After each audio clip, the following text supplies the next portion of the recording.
नमस्कार। सभी पत्रकार बंधुओं का प्रदेश कांग्रेस कमेटी के इस पवित्र प्रांगण में स्वागत है, अभिनंदन है। मेरे साथ में हमारे नेता प्रतिपक्ष टीकाराम जूली साहब हैं। हमारी एआईसीसी की प्रवक्ता साधना भारती जी हमारे बीच में हैं। संगठन महासचिव हैं प्रतीक जी हैं, स्वर्णिम जी हैं, हमारे मीडिया के चेयरपर्सन हैं। आज हम एक एआईसीसी की तरफ से राष्ट्रीय प्रतिभा खोज टैलेंट हट, टैलेंटेड लोग एआईसीसी में प्रदेश कांग्रेस कमेटी में प्रवक्ता के पद पे काम करें, उसकी एक खोज के लिए एक पोस्टर विमोचन भी हो रहा है और एक टाइम टेबल हम आपके सामने रखेंगे, जिसमें आज से शुरू होकर के वो 16 दिसंबर को कार्यक्रम संपन्न होगा। प्रदेश कांग्रेस कमेटी ने सभी संभागों में प्रभारी लगा दिए गए हैं। जिला कांग्रेस कमेटियों का सहयोग लेंगे और संभाग में और जिला स्तर पर जाकर के ऑनलाइन फार्म भरेंगे। कोई ऑफलाइन भी भर सकता है, बट मोस्टली ज़्यादातर हम लोग ऑनलाइन जो एक क्यूआर कोड दिया गया है उसके माध्यम से एक फॉर्म उनके सामने आ जाएगा। जो ही क्यूआर कोड को स्कैन करेंगे तो उसमें वो लोग भरेंगे और उसके बाद में उनका व्यक्तिगत साक्षात्कार 9 दिसंबर और फिर 16 दिसंबर को वो संपन्न होगा।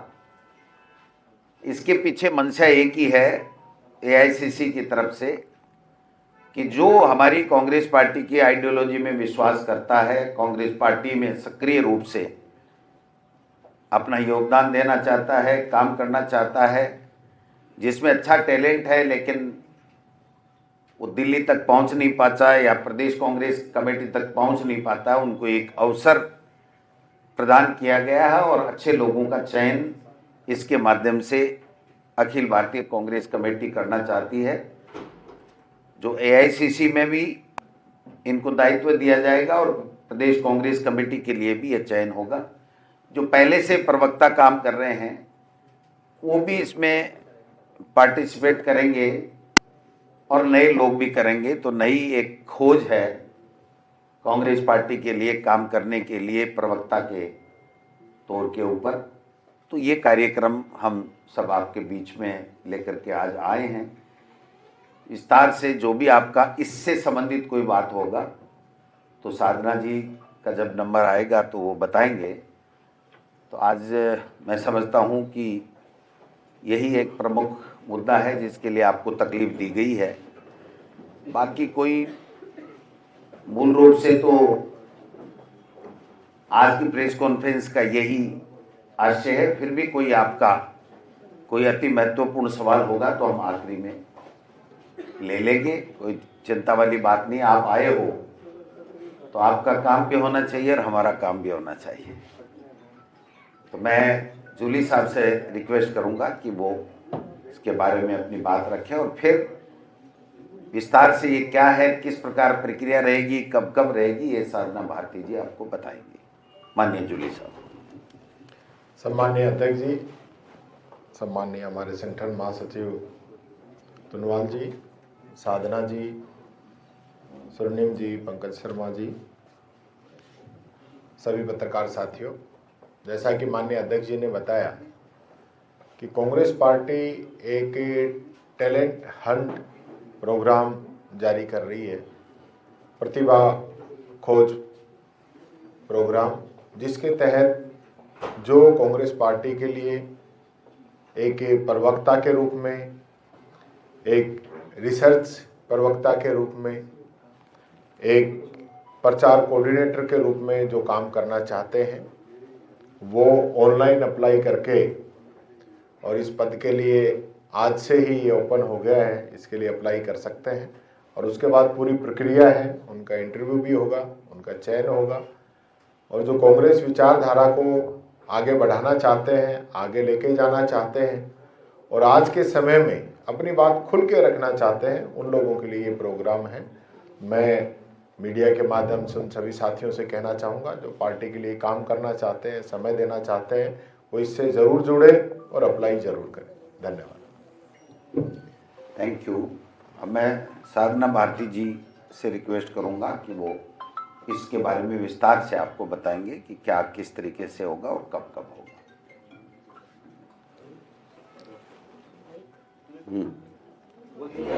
बोलो, आ जाए सबका।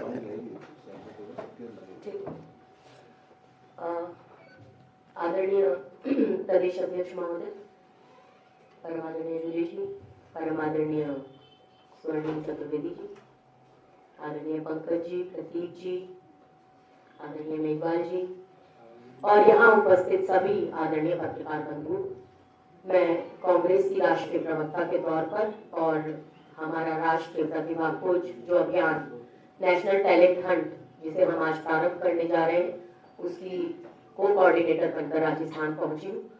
और आज वैसे तो आपको जानकारी मुख्य तौर पर दे दी है, परंतु आज जो देश में सिनेरियो है, जो परिदृश्य है कि जब संसद गूंगी और शासन बहरा होने लगता है और कलम की आजादी पर भी पहरा होने लगता है, तब अंतर आ ही जाता है शब्दों की परिभाषा में। और साधना भारती सहित प्रदेश अध्यक्ष महोदय सहित राजस्थान सहित देश की महिलाओं को, युवाओं को, जेनजी को चिल्लाना पड़ जाता है अंगारों की भाषा में।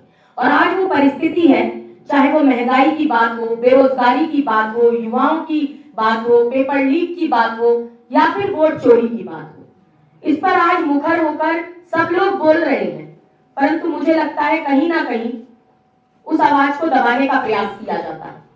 और मैं आज इस राष्ट्रीय प्रतिभा खोज अभियान से स्वयं को इसलिए ज्यादा करीब जोड़कर महसूस करती हूँ क्योंकि मैं बचपन से कांग्रेस में रही हूँ।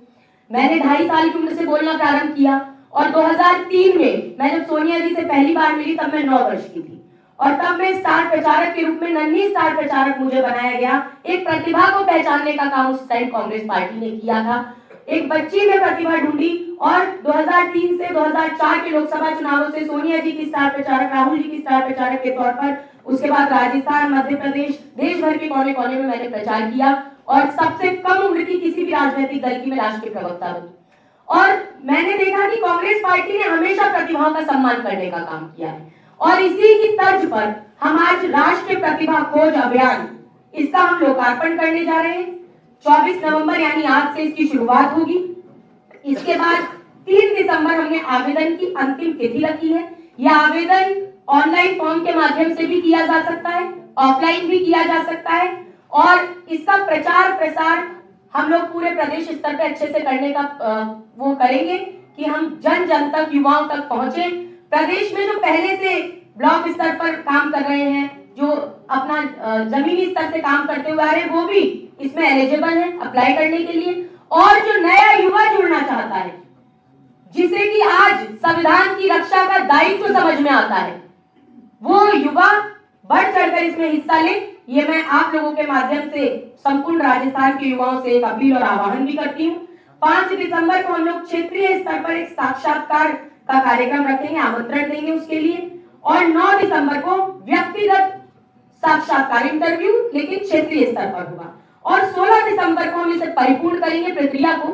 16 दिसंबर को एक विशेष ज्यूरी बिठाई जाएगी एआईसीसी से और वो ज्यूरी ये तय करेगी कि प्रदेश स्तर पर व्यक्तिगत साक्षात्कार भी होगा और हम सामूहिक चर्चा करेंगे। डिबेट्स जिस तरह की जाती हैं इस तरह हम मॉक डिबेट्स करने का काम करेंगे। टॉपिक दिया जाएगा, पक्ष में विपक्ष में बोलने का अवसर दिया जाएगा, उसको आगे बढ़ाते हुए हम इसे करने का काम करेंगे। तो मुझे लगता है इस तरह इस प्रक्रिया को पूर्ण करेंगे और देश भर में इसे चलाया जा रहा है।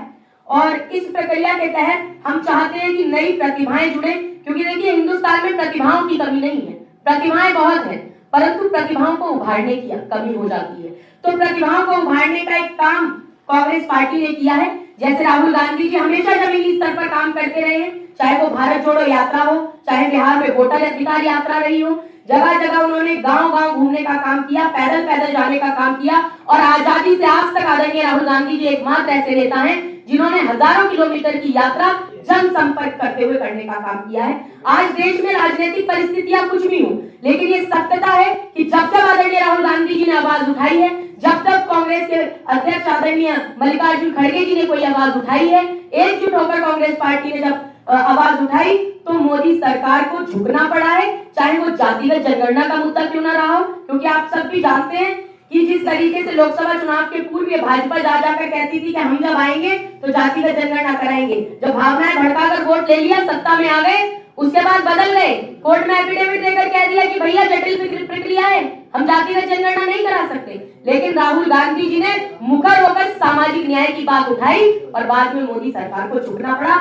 ऐसे ही हम वोट चोरी की आवाज को भी उठा रहे हैं और वोट चोरों से गद्दी छुड़वाएंगे। क्योंकि देखिए, कांग्रेस आज की पार्टी नहीं है, कांग्रेस नेहरू गांधी गोखले की जान है, कांग्रेस सरदार पटेल के सपनों का सम्मान है, कांग्रेस इंदिरा जी और राजीव जी के बलिदान का प्रमाण है, कांग्रेस भिन्नता में एकता की तान है। नेताजी सुभाष चंद्र बोस कांग्रेसी थे, टंडन जी नरेंद्र देव घोष कांग्रेसी थे, लाल बहादुर की अंतिम सांस कांग्रेस थी, जेपी की जवानी की तान कांग्रेस थी, देश को आजाद कराने की कहानी कांग्रेस थी, दलितों को हक दिलाने की दीवानी कांग्रेस थी, गरीबी हटाओ का नारा लगाने वाली कांग्रेस थी और आरएसएस के द्वेषपूर्ण विचारधारा पर बैन लगाने वाली भी कांग्रेस थी। और एक बार फिर आरएसएस के द्वेषपूर्ण विचारों से इस देश को बचाएगी कांग्रेस और जनता को जगाकर जनता के ही सहयोग से वोट चोरों से गद्दी छुड़वा कर दिखाएगी कांग्रेस। और आपके जो भी सवाल हो आप मुझसे पूछिए। प्रोग्राम के बारे में बता दीजिए थोड़ा। मैंने बताया आपको कि हम लोग नेशनल टैलेंट हंट शुरू करने जा रहे हैं। आज से लोकार्पण है, आज लोकार्पण है, इसका लॉन्च कर रहे हैं आज से।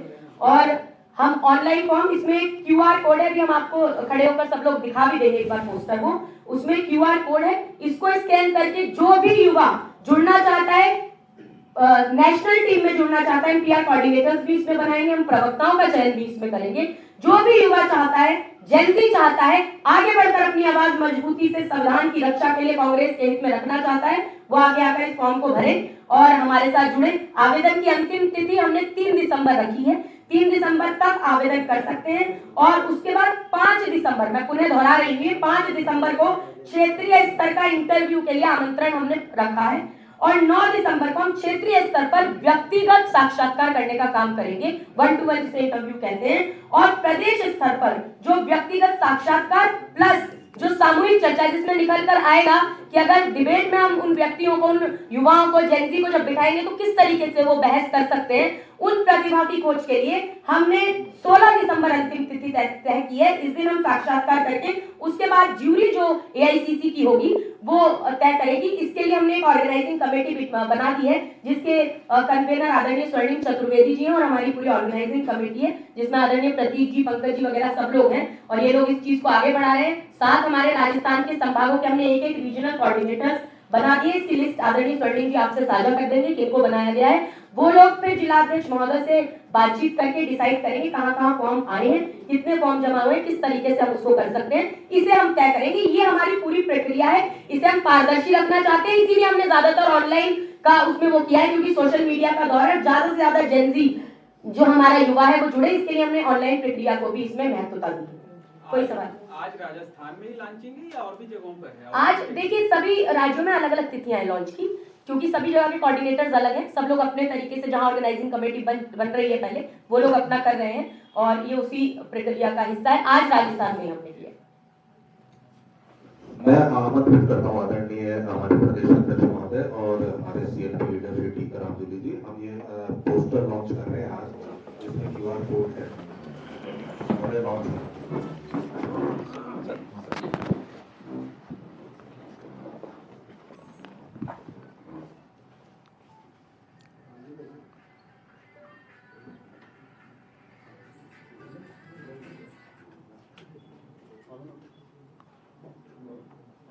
ओके। हो गया?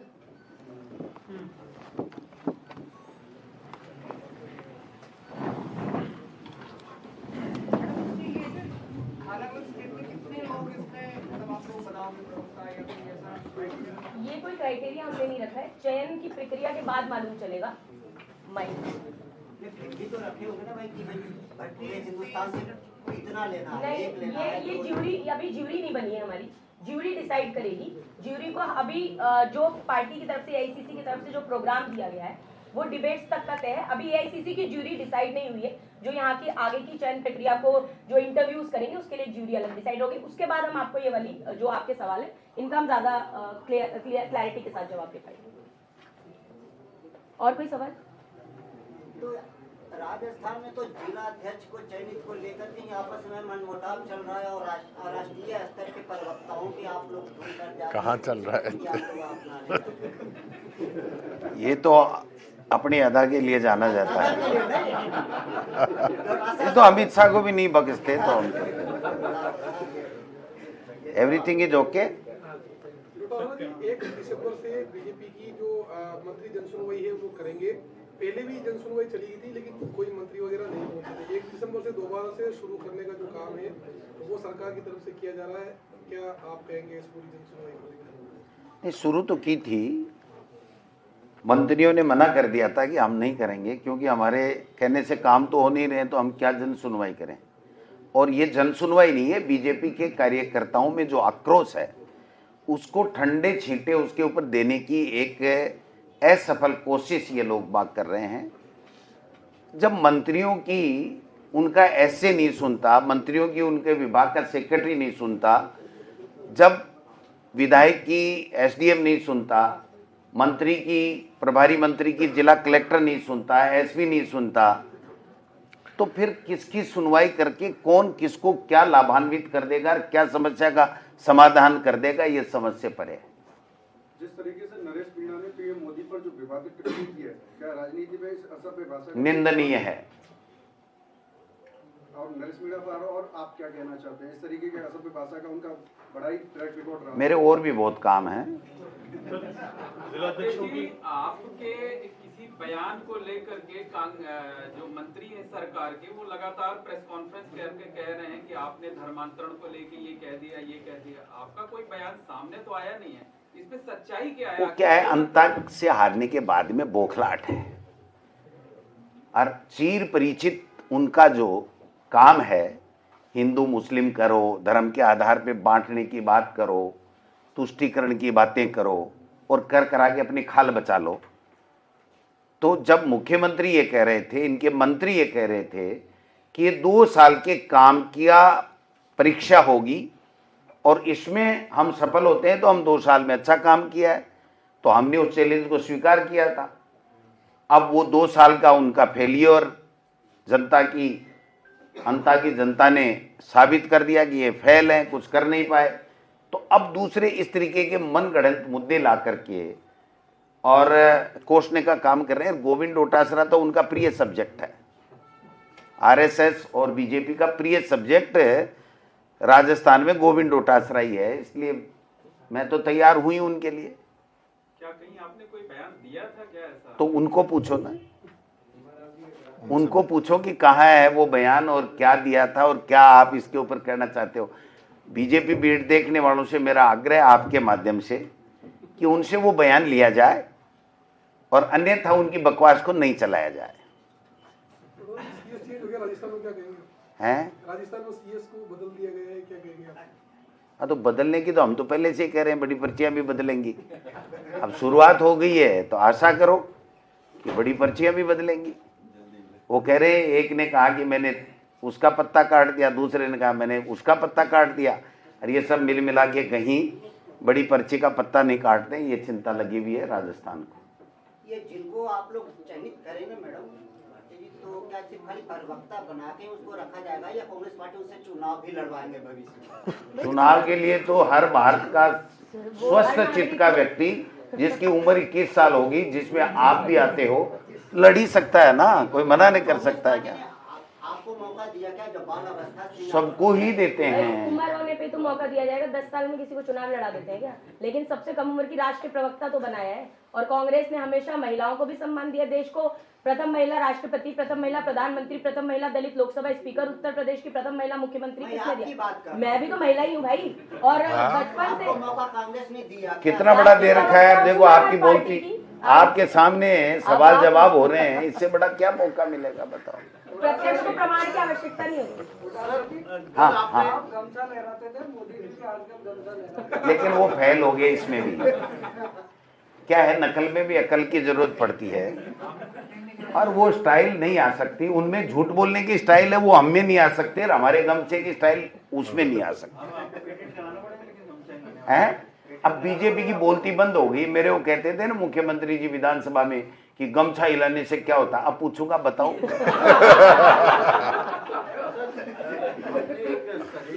सजेशन नहीं है क्या, ऐसा चेतावनी है कि ब्यूरोक्रेसी मिलकर मुख्यमंत्री का पत्ता काट सकता है, ये लाइन आप नहीं, हकीकत है भाई, सजेशन क्या है इसमें, मैं क्यों दूंगा सजेशन इनको। नहीं, मैं चेतावनी देने वाला होता कौन हूँ। हम तो 2028 में पटकेंगे इनको। वो बस सीधी सी बात है। कुश्ती में क्या है कि काके का कोई साक नहीं होता है, कुश्ती में तो पहलवान को लड़नी है। तो हम तो 2028 में इनको हटाएंगे। अब पहले अगर ये आपस में कर करा के नूरा कुश्ती हटा लें, हट जाएं, तो उसका तो मैं क्या कर सकता हूँ। प्रदेश को तो नुकसान होगा, इस ब्यूरोक्रेसी के झगड़े से भी नुकसान हुआ है, और पर्ची खुलने से भी नुकसान हुआ है, और पर्ची बदलती है तो और बड़ा नुकसान होगा। डूंगरी बांध पर प्रदर्शन जो हो रहा है उस पर आपका क्या कहना है? किरोड़ीलाल मीणा जी ने कहा है कि विपक्ष जनता को गुमराह कर रहा है। हम तो गुमराह करने गए नहीं। जनता को परेशानी होगी सरकार के किसी भी काम से, तो हम जनता के साथ खड़े रहेंगे उसकी मदद के लिए। ये कांग्रेस का स्टैंड है। सर, जिलाध्यक्षों की सूची आ गई है, 45 नाम आए हैं। आपका जो उदयपुर संकल्प था उसमें जो 50% रिजर्वेशन की बात की गई थी, महिलाओं को नुमाइंदगी की बात की गई थी, वो किस तरह से डिस्ट्रीब्यूट? नहीं, देखिए, 50 साल से कम के 50% तो वो हो रहा है। SC ST OBC माइनॉरिटी को 50% वो हो रहा है। पहला प्रदेश है राजस्थान जिसमें 7 महिलाओं को 45 में से जिम्मेदारी दी गई है प्रदेश अध्यक्ष की। तो इस दिशा में हम बढ़ रहे हैं। बीजेपी भी नहीं कर पा रही, जो महिला आरक्षण की बातें कर रही हैं और ठंडे बस्ते में डाल के 2034, 44, 47 तक ले गए। अता पता नहीं कब लागू होगा, नहीं होगा, जुमला है उनका। तो मैं समझता हूं कि हमने जो चिंतन शिविर में जो फैसले किए थे उसके मुताबिक चल रहे हैं। हमने जितने भी पदाधिकारी बनाए हैं, मंडल अध्यक्ष तो नया है हमारा, ब्लॉक अध्यक्ष, पदाधिकारी, उस चिंतन शिविर की अक्सर से 100% पालना की है। अभी जिलाध्यक्षों में भी पालना की है। तो मैं समझता हूं कि बहुत अच्छी प्रक्रिया हुई है, और अच्छे लोग जो नीचे के ग्राउंड के ऊपर काम करते हैं, जनता के प्रिय हैं, जनता के साथ तालमेल अच्छा है, उनकी सुख दुख में भागीदार बनते हैं, ऐसे लोगों को AICC ऑब्जर्वर के माध्यम से नाम गए सभी लोगों से चर्चा करके, और उसके बाद में AICC ने ये टीम डिक्लेयर की है। तो इसके लिए मैं उनको भी बधाई देता हूं, और आपसे भी आग्रह करता हूं कि आप लोग कोऑपरेट करें, संगठन को मजबूत करेंगे, और इस बीजेपी सरकार को जो जन विरोधी कार्य कर रही है उसको नाक में नकेल कसने का काम भी करेंगे। राजधानी जयपुर का जो जयपुर को लेकर के, और 5 जिले हैं आपके, जयपुर भी उसमें शामिल है। राजधानी तो आपकी बड़ी जगह है, तो उसको होल्ड किया गया है, क्या करना? झालावाड़ और 12, वहाँ एक जिले में शायद हो गया, और एक जिले में और होगा। उसके बाद में AICC में जब उनकी रिपोर्ट जाएगी तो 50 के 50 आपको मिल जाएंगे। जयपुर रुकने की कोई वजह रही? नहीं, वजह क्या होती है, वो तो AICC को तय करना है। 45 करना है, 50 करना है, 40 करना है, 42 करना है। उनको जो मंथन मनन करना होगा, अपना देखना होगा, वो देखेंगे, उनकी प्रक्रिया है, उसमें हमारा कोई रोल नहीं है। मतलब ये माने कि जयपुर हो भी सकता है, नहीं भी करेंगे, मतलब ये नहीं, क्यों नहीं करेंगे? 50 के 50 मिल जाएंगे आपको जल्दी नई साल से पहले। एक महीना ही तो बचा है। समय लगेगा, मतलब समय लगेगा? नहीं, क्यों लगेगा, आज भी आ सकती है। उसके लिए मैं अधिकृत नहीं हूं ना, मुझे उसका संज्ञान नहीं है। मुझे तो जो घोड़े दे देंगे ना उनको फील्ड में दौड़ाऊंगा। 45 घोड़े मिल गए हैं, इनके लिए क्या तैयारी आगे? इनके लिए 29 तारीख को मीटिंग कर रहे हैं। हमारे प्रभारी जी भी आएंगे, गहलोत साहब, सचिन पायलट जी, सारे तमाम सीनियर लीडर AICC के सब लोग यहाँ आकर के हम एक तो SIR के ऊपर समीक्षा करेंगे, जो गड़बड़ियाँ ये सरकार करा रही है या बीजेपी करा रही है, उसके ऊपर भी चर्चा करेंगे, और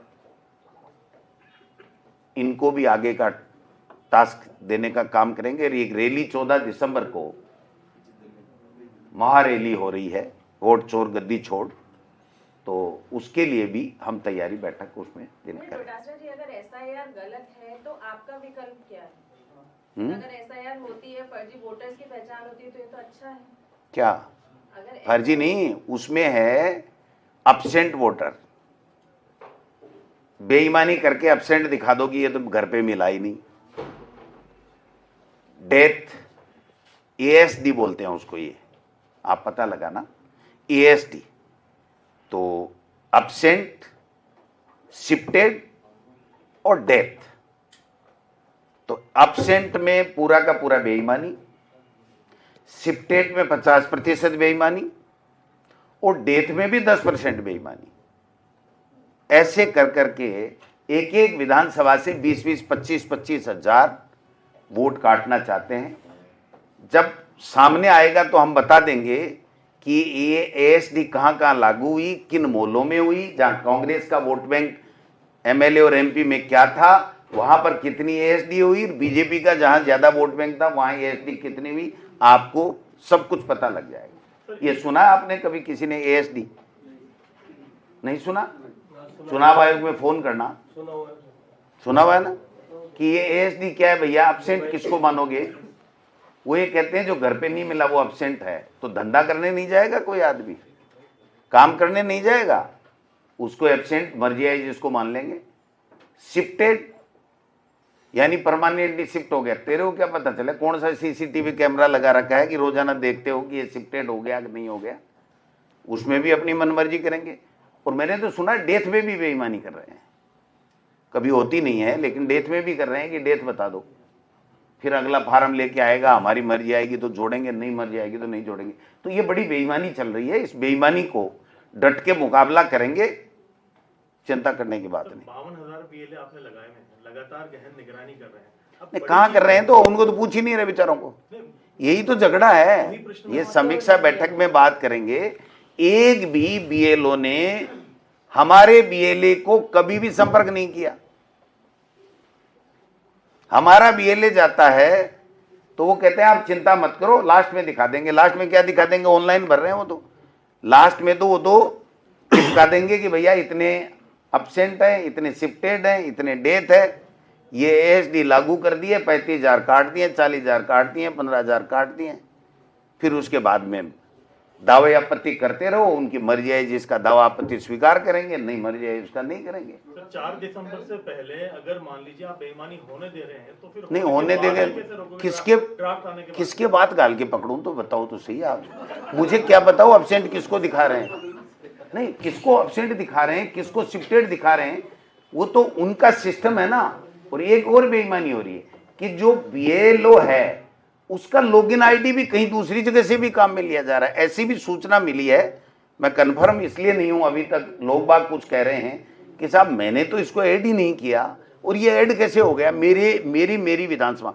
मान लीजिए कोई बीएलओ है, उसकी विधानसभा में वो ही लॉगिन आईडी कर सकता है या खुद कर सकता है। वो बीएलओ की आईडी से लॉगिन दूसरा कैसे कर सकता है बीएलओ के अलावा? तो कई सवाल हैं, इसको हम लोग 29 को करेंगे। आज का तो मोटा मोटी यही है। क्या आपको लगता है कि सिर्फ आंदोलन करके ये जो बेईमानी की बात कर रहे हो उसको रोका जा सकता है? नहीं, आंदोलन नहीं, हटाएंगे इनको दोनों को, दिल्ली वालों को और इन दोनों को। काहे की आंदोलन तो कर ही रहे हैं ना। इनको तो दोनों को गद्दी से हटाना पड़ेगा, वोट चोरों को तो। लेकिन आंदोलन तो नहीं कर रहे उनको तो कांग्रेस नहीं, कौन नहीं कर रहा है? जो कांग्रेस में नहीं कर रहे उनको नोटिस भी देती है। नहीं, काहे कौन नहीं कर रहा है? तो सारे ही कर रहे हैं। हम तो आंदोलन, हम तो राज कहाँ से करेंगे? राज है ही नहीं, आंदोलन ही करेंगे हम। ये तो बहुत करेंगे साहब। अभी तो इतना प्रेशर झेल रहे हैं वो कि अभी तो खुद ही कर रहे हैं, उनके परिवार को भी नौबत आ गई है। आप बताओ, रात को 200 फार्म बांटे और सुबह कह रहे हैं कि वापिस लाओ भर के। और मुझे तो ये भी सूचना मिली है कि वो आनन फानन में आधार कार्ड का नंबर नाम भरा के ले जा रहा है, साइन करा के ले जा रहा है। 2002 की वोटर लिस्ट से लिंक करेगा कि नहीं करेगा उसकी मर्जी है। तो ये बड़ा का काम कर रहे हैं, लेकिन करेंगे, इनका इलाज भी करेंगे। एक आंकड़ा कल अमित मालवीय जो बीजेपी आईटी विंग के प्रमुख है उन्होंने जारी करा था। वो आंकड़ा ये था कि 2002 में जब पहले एसआईआर हुई थी और अब जब हुई, तो इस बीच में जो दरमियान का जो समय रहा, बांग्लादेश और उसके आसपास की सीमा से लगते हुए जो 10 जिले है, टॉप 10 वही है जहाँ पर 60% मतदाता बढ़ गए। तो 10 सालों से क्या कर रहे थे? हिंदू मुस्लिम करके वोट ले रहे थे, झूठे वादे करके ले रहे थे। अब इनको याद आई कि ये बांग्लादेश वाले आ गए। क्या बात है, ये तो अमित मालवीय तो कोई जिम्मेदार आदमी है क्या? पदाधिकारी हो सकता है, जिम्मेदार नहीं हो सकता। देश के प्रति जिम्मेदारी की बात कभी उनके मुंह से, उनके ट्विटर हैंडल से मैंने तो नहीं देखी।